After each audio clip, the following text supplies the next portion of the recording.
જેનું તમે રાહ જોઈ રહ્યા છો બોર્ડનું રિઝલ્ટ આ વખતે હજુ એમાં થવાનો છે વિલંબ. મારી પાછળ તમે સ્ક્રીનશોટ જોઈ શકો છો.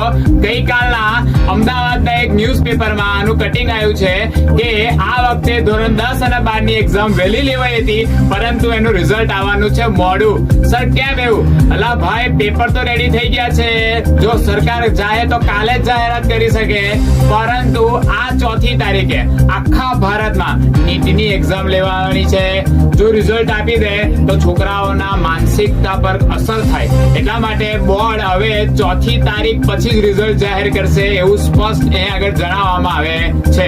એટલે 5મી તારીખે, 6મી તારીખે, કાં તો એના આવતા અઠવાડિયામાં રિઝલ્ટ આવવાની શક્યતાઓ છે. મતલબ 4મી તારીખ સુધી તો રિઝલ્ટ નથી આવવાનું, એ થઈ ગયું છે કન્ફર્મ. તો હવે અવનવા અપડેટ માટે જોડાતા રહેજો ડિવાઇન સાથે, અને તમારા મિત્રોને બને ત્યાં સુધી વિડીયો શેર કરજો. જય સ્વામિનારાયણ.